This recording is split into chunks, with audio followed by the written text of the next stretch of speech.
got so much motherfucking design on right now.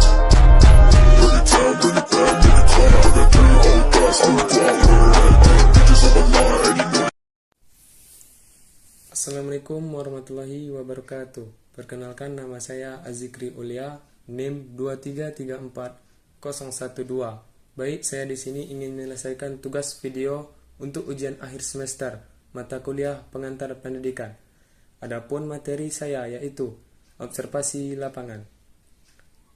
Baik, di sini kita akan membahas yang pertama yang kita bahas tentang 1. Pengertian observasi, 2. Tujuan dan metodologi observasi, 3. Konteks dan lokasi observasi, 4. Temuan dan hasil observasi, 5. Analisis dan interpretasi observasi, 6. Tantangan dan hambatan dalam observasi lapangan, 7. Keandalan dan validasi observasi, 8. Implementasi dan rekomendasi, 9. Refleksi pribadi. Baik, kita masuk materi yang pertama, yaitu pengertian observasi. 1. Pengertian observasi. Observasi adalah suatu aktivitas pengamatan mengenai suatu objek tertentu secara cermat, secara langsung di lokasi penelitian tersebut berada. Sedangkan pengertian observasi lapangan adalah proses pengamatan atau observasi yang dilakukan mahasiswa program sarjana pendidikan untuk mempelajari aspek pembelajaran dan pengelolaan pendidikan di satuan pendidikan dan dilaksanakan pada semester 3. Baik, kita masuk yang kedua, yaitu tujuan observasi lapangan. Tujuan observasi lapangan adalah untuk memperoleh pemahaman yang lebih mendalam tentang fenomena atau kejadian yang diamati secara langsung di lokasi yang relevan. Beberapa tujuan umum dari observasi lapangan dalam konteks sistem pendidikan nasional adalah 1. Memahami praktik pendidikan. Observasi lapangan dapat membantu dalam memahami praktik pengajaran, interaksi antara guru dan siswa, partisipasi orang tua, kegiatan ekstrakurikuler, atau implementasi kebijakan pendidikan di lingkungan nyata. Tujuan ini membantu dalam mengidentifikasi kekuatan dan kelemahan dalam praktik pendidikan yang ada. 2. Mengumpulkan data kualitatif. Observasi lapangan dapat menghasilkan data kualitatif yang mendalam dan kontekstual tentang situasi pendidikan yang diamati. Data ini dapat memberikan wawasan yang lebih kaya dan mendalam daripada data kuantitatif saja. 3. Memvalidasi data lain. Observasi lapangan dapat digunakan untuk memvalidasi atau melengkapi data lain yang diperoleh melalui metode lain seperti wawancara atau hasil survei. Dengan mengamati langsung situasi yang diamati, dapat memastikan keakuratan dan keabsahan data yang dikumpulkan. 4. Mengidentifikasi tentang tantangan dan peluang.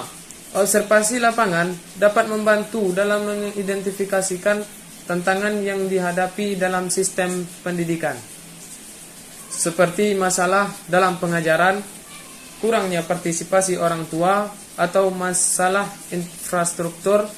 Selain itu, observasi lapangan juga dapat mengidentifikasi peluang untuk perbaikan atau inovasi dalam pendidikan. 5. Memperoleh pemahaman kontekstual. Observasi lapangan memungkinkan peneliti atau pengamat untuk memperoleh pemahaman yang lebih mendalam tentang konteks sosial, budaya, atau ekonomi di mana pendidikan berlangsung. Hal ini membantu dalam memahami pengaruh faktor-faktor kontekstual terhadap praktik pendidikan. Metodologi observasi lapangan dapat bervariasi tergantung pada tujuan peneliti atau pengamatan yang dilakukan.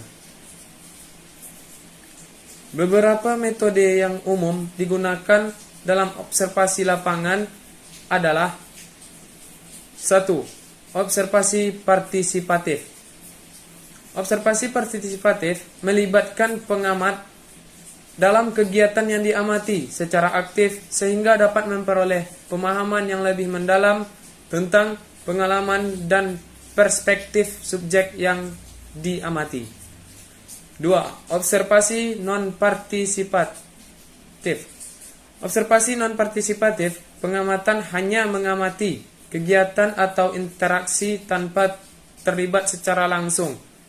Metode ini lebih objektif dan memungkinkan pengamat untuk memperhatikan secara lebih luas. 3. Observasi struktur. Observasi struktur mengamati penggunaan daftar pertanyaan atau kerangka observasi yang telah ditentukan sebelumnya untuk membantu pengamatan dan memastikan pengumpulan data yang konsisten. 4. Observasi tak struktur. Observasi tak struktur mengamati secara bebas tanpa panduan atau kerangka observasi yang terstruktur. Metode ini memungkinkan pengamat untuk menangkap aspek-aspek yang tidak terduga atau tidak terdokumentasi sebelumnya. 5. Observasi berpartisipasi. Observasi berpartisipasi mengamatkan terlibat dalam kegiatan yang diamati secara langsung seperti mengikuti kelas atau kegiatan ekstrakurikuler. Metode ini memungkinkan pengamat untuk mendapatkan pemahaman yang lebih mendalam tentang pengalaman dan perspektif subjek yang diamati. Pemilihan metodologi observasi lapangan harus disadarkan pada tujuan peneliti atau pengamatan yang ingin dicapai serta konteks dan ketersediaan sumber daya yang ada. Yang ketiga, ada konteks dan lokasi observasi. Dalam konteks pengamatan lapangan, konteks mengacu pada lingkungan atau situasi di mana pengamatan dilakukan. Sedangkan lokasi observasi merujuk pada tempat fisik di mana pengamatan dilakukan. Konteks pengamatan lapangan dapat bervariasi tergantung pada tujuan dan subjek pengamatan. Misalnya, jika Anda melakukan pengamatan tentang perilaku hewan di alam liar, konteksnya akan melibatkan lingkungan alam liar tersebut, cuaca, flora, fauna, dan faktor-faktor alam lainnya yang dapat mempengaruhi perilaku hewan. Lokasi observasi adalah tempat fisik di mana pengamatan dilakukan.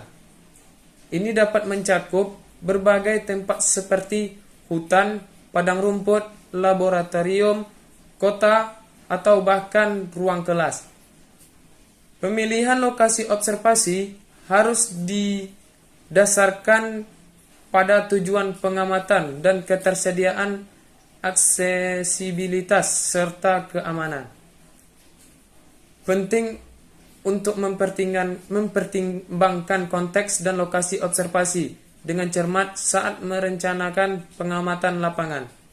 Hal ini akan membantu memastikan bahwa pengamatan dilakukan dengan akurat dan relevan sesuai dengan tujuan yang ingin dicapai. Selanjutnya yang keempat yaitu temuan dan hasil observasi lapangan. Temuan dan hasil observasi lapangan akan sangat bervariasi tergantung pada konteks dan tujuan observasi yang dilakukan. Namun, berikut adalah beberapa contoh umum dari temuan dan hasil yang dapat ditemukan dalam observasi lapangan. 1. Praktik pengajaran. Observasi lapangan dapat mengungkapkan berbagai praktik pengajaran yang dilakukan oleh guru, seperti metode pengajaran yang digunakan, interaksi antara guru dan siswa, penggunaan materi, pembelajaran, dan pengelolaan kelas. Hasil observasi ini dapat memberikan wawasan tentang efektivitas pengajaran dan memberikan dasar untuk memperbaiki atau mengembangkan lebih lanjut. 2. Partisipasi siswa. Observasi lapangan dapat mengungkapkan tingkat partisipasi siswa dalam proses pembelajaran.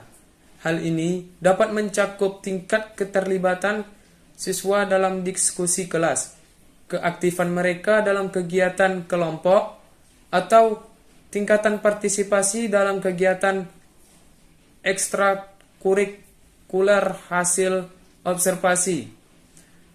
Hasil observasi ini dapat membantu dalam memahami tingkat keterlibatan siswa dan mengidentifikasikan faktor-faktor yang mempengaruhinya. 3. Interaksi antara guru dan siswa. Observasi lapangan dapat mengamati interaksi antara guru dan siswa, termasuk gaya komunikasi, dukungan yang diberikan oleh guru, dan respon siswa terhadap instruksi atau umpan balik. Hasil observasi ini dapat memberikan pemahaman tentang kualitas hubungan guru, siswa, dan yang keempat, partisipasi orang tua. Observasi lapangan dapat melibatkan pengamatan terhadap partisipasi orang tua dalam kegiatan sekolah, seperti pertemuan antara orang tua dan guru, kegiatan sukarelawan, atau dukungan yang diberikan kepada anak-anak mereka dalam pendidikan. Hasil observasi ini dapat memberikan pemahaman tentang tingkat keterlibatan orang tua dan dampaknya terhadap prestasi siswa. 5. Kondisi fisik sekolah. Observasi lapangan dapat melibatkan pengamatan terhadap kondisi fisik sekolah, seperti fasilitas kelas, perpustakaan, laboratorium, atau area olahraga. Hasil observasi ini dapat memberikan pemahaman tentang kualitas infrastruktur sekolah dan kebutuhan perbaikan yang mungkin diperlukan. 6. Implementasi kebijakan. Observasi lapangan dapat mengamati implementasi kebijakan pendidikan yang ada seperti kurikulum, penilaian, atau program khusus. Hasil observasi ini dapat memberikan pemahaman tentang sejauh mana kebijakan tersebut dijalankan dengan baik dan dampaknya terhadap praktik pendidikan. Yang ketujuh yaitu perilaku siswa. Observasi lapangan dapat mengamati perilaku siswa di dalam dan di luar kelas, termasuk disiplin, kerjasama, atau keterlibatan dalam kegiatan sosial. Hasil observasi ini dapat memberikan pemahaman tentang kualitas perilaku siswa dan faktor-faktor yang mempengaruhinya. 8. Keterlibatan komunitas. Observasi lapangan dapat melibatkan pengamatan terhadap keterlibatan komunitas dalam pendidikan, seperti dukungan dari lembaga lokal, organisasi non-pemerintah, peran masyarakat dalam pengambilan keputusan pendidikan. Hasil observasi ini dapat memberikan pemahaman tentang tingkat keterlibatan komunitas dan dampaknya terhadap pendidikan. Temuan dan hasil observasi lapangan harus didokumentasikan secara rinci dan objektif dengan menggunakan catatan lapangan, foto, atau rekaman yang diperlukan. Data yang diperoleh dari observasi lapangan harus dianalisis dan diinterpretasikan dengan hati-hati untuk menghasilkan pemahaman yang akurat dan relevan tentang fenomena yang diamati. Selanjutnya, yang kelima yaitu Analisis dan interpretasi temuan. Analisis dan interpretasi temuan dari observasi lapangan memerlukan pendekatan yang hati-hati dan sistematis. Pertama, identifikasi pola atau tren yang muncul dari data observasi, seperti pola perilaku siswa atau efektivitas metode pengajaran. Selanjutnya, hubungkan temuan tersebut dengan teori atau kerangka kerja yang relevan dalam bidang yang diamati, seperti teori pendidikan atau manajemen. Selain itu, tinjau temuan secara kritis untuk mengidentifikasikan faktor-faktor yang mungkin mempengaruhi hasil observasi. Apakah faktor-faktor tersebut bersifat internal, misalnya kebijakan sekolah atau kompetensi guru, atau ekstrakurikuler. Faktor eksternal seperti kondisi sosial atau ekonomi komunitas. Selanjutnya, buat kesimpulan yang mendalam tentang implikasi temuan tersebut terhadap tujuan atau permasalahan yang sedang kita teliti. Akhirnya, sampaikan temuan dan interpretasi secara jelas dan terstruktur, menggunakan bahasa yang dapat dipahami oleh pemangku kepentingan yang mungkin membaca laporan atau analisis. Pastikan untuk menonjolkan implikasi praktis dari temuan tersebut dan saran-saran untuk perbaikan atau pengembangan lebih lanjut jika diperlukan. Baik, yang keenam yaitu ada tantangan dan hambatan dalam observasi lapangan. Tantangan dan hambatan dalam observasi lapangan dapat bervariasi tergantung pada subjek pengamatan dan lingkungan di mana pengamatan dilakukan. Berikut adalah beberapa tantangan dan hambatan umum yang mungkin dihadapi dalam pengamatan lapangan. 1. Keterbatasan waktu. Pengamatan lapangan seringkali memerlukan waktu yang cukup lama untuk mengumpulkan data yang cukup. Namun, waktu terbatas dapat menjadi hambatan dalam pengamatan lapangan, terutama jika subjek pengamatan hanya muncul pada waktu tertentu atau jika pengamatan harus dilakukan dalam jangka waktu yang singkat. 2. Keterbatasan aksesibilitas. Beberapa lokasi pengamatan mungkin sulit diakses atau bahkan tidak dapat diakses sama sekali. Hal ini dapat menjadi hambatan dalam pengamatan lapangan, terutama jika subjek pengamatan hanya dapat ditemukan di lokasi yang sulit dijangkau. Yang ketiga yaitu keterbatasan teknis. Beberapa jenis pengamatan lapangan memerlukan peralatan khusus atau teknologi tertentu. Keterbatasan teknis dapat menjadi hambatan dalam pengamatan lapangan, terutama jika peralatan atau teknologi yang diperlukan tidak tersedia atau tidak dapat dioperasikan dengan baik. 4. Gangguan lingkungan.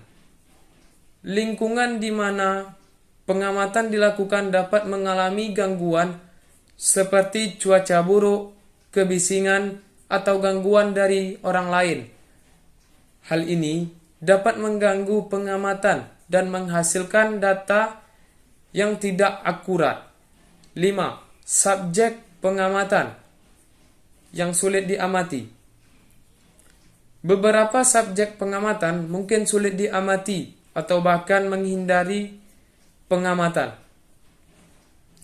Hal ini dapat menjadi tantangan dalam pengamatan lapangan, terutama jika subjek pengamatan sangat penting untuk tujuan pengamatan. 6. Kesalahan pengamatan. Kesalahan pengamatan dapat terjadi karena berbagai alasan, seperti kesalahan dalam mengidentifikasikan subjek pengamatan atau kesalahan dalam mencatat data. Hal ini dapat menghasilkan data yang tidak akurat dan mengganggu hasil pengamatan. Dalam mengatasi tantangan dan hambatan ini, penting untuk merencanakan pengamatan dengan cermat, memilih lokasi pengamatan yang tepat, dan menggunakan teknik pengamatan yang sesuai. Selain itu, pengamatan lapangan juga dapat ditingkatkan dengan menggunakan teknologi dan peralatan yang tepat serta dengan melibatkan tim pengamatan yang terlatih dan berpengalaman. Yang ketujuh yaitu keandalan dan validasi observasi. Keandalan dan validasi dalam observasi lapangan merupakan dua konsep penting yang harus diperhatikan untuk memastikan bahwa hasil pengamatan memiliki nilai dan dapat dipercaya. Berikut ini adalah penjelasan singkat tentang keandalan dan validasi dalam konteks observasi lapangan. 1. Keandalan atau reliability. Keandalan mengacu pada sejauh mana pengamatan dan diandalkan dan konsisten. Jika suatu pengamatan diulang pada waktu yang berbeda, seberapa besar kemungkinan hasilnya akan sama atau serupa. Faktor-faktor keandalan. Konsistensi pengamatan. Jika beberapa pengamat terlibat, seberapa seragam hasil pengamatan mereka. Konteks, konsistensi atau alat metode. Apakah alat atau metode pengamatan yang digunakan konsisten dalam menghasilkan data? 2. Validasi. Validasi berkaitan dengan sejauh mana pengamatan benar-benar mengukur apa yang diinginkan atau diukur. Apakah instrumen atau teknik pengamatan secara efektif mencerminkan konsep atau fenomena yang seharusnya diukur. Validasi konstruktur. Mengukur sejauh mana suatu instrumen benar-benar mengukur konsep yang dimaksud. Kedua, validasi kriteria. Sejauh mana hasil pengamatan berkorelasi dengan kriteria yang sudah ada. 3. Validasi konten. Sejauh mana pengamatan mencakup semua aspek yang seharusnya diukur. Strategi untuk meningkatkan keandalan dan validasi. 1. Standarisasi. Pastikan prosedur pengamatan dijelaskan dengan jelas dan diikuti dengan konsisten. 2. Pelatih pengamatan. Memberikan pelatih kepada pengamat agar memiliki pemahaman yang seragam terhadap prosedur pengamatan. 3. Pengujian ulang. Melakukan uji ulang atau pengulangan pengamatan untuk memeriksakan keandalan hasil. Validasi bersama. Melibatkan berbagai metode atau sumber data untuk memvalidasi temuan. Penting untuk diingat bahwa keandalan dan validasi tidak selalu mutlak dan konteks pengamatan dapat mempengaruhi sejauh mana dua konsep ini dapat dicapai. Namun, dengan perencanaan yang baik, pelatih yang cermat, dan pemilih metode yang tepat, keandalan dan validasi dalam observasi lapangan dapat ditingkatkan. Selanjutnya, yang ke-8 yaitu implikasi dan rekomendasi observasi. Implikasi dan rekomendasi dalam observasi lapangan dapat membantu memastikan bahwa pengamatan dilakukan dengan efektif dan menghasilkan data yang berkualitas.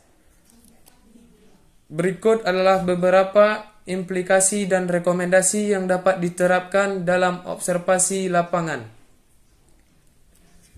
Yang pertama yaitu perencanaan yang matang. Implikasi. Perencanaan yang matang sebelum melakukan pengamatan lapangan sangat penting. Ini melibatkan menentukan tujuan pengamatan, merumuskan pertanyaan penelitian yang jelas, dan merencanakan metode pengamatan yang sesuai. Rekomendasi. Luangkan waktu untuk merencanakan pengamatan dengan cermat. Identifikasi subjek pengamatan, lokasi yang tepat, dan metode pengamatan yang akan digunakan.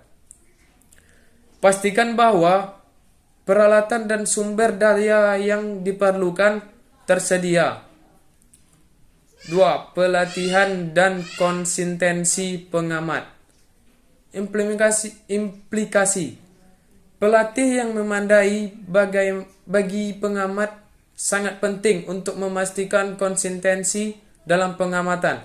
Jika ada beberapa pengamat yang terlibat, penting untuk memastikan bahwa mereka memiliki pemahaman yang seragam tentang prosedur pengamatan.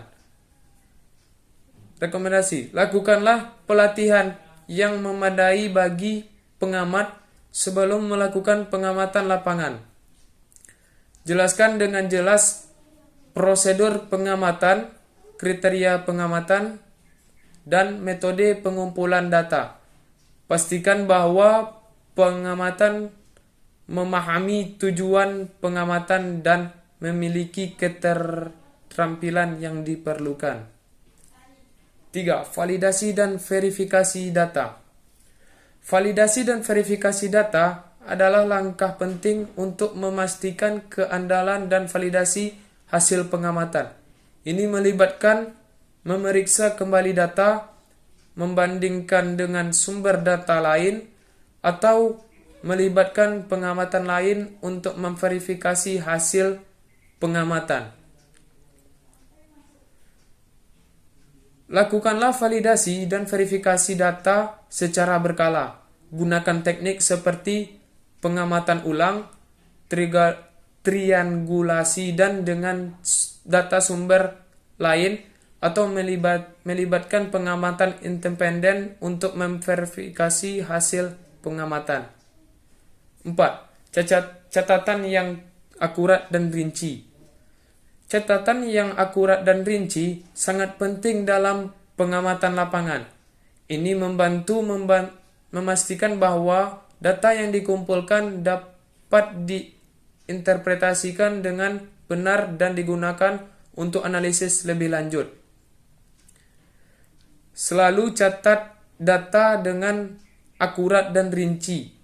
Gunakan format catatan yang sesuai dengan dan jangan ragu untuk mencatat detail penting seperti waktu, lokasi, perilaku, atau kondisi lingkungan yang relevan.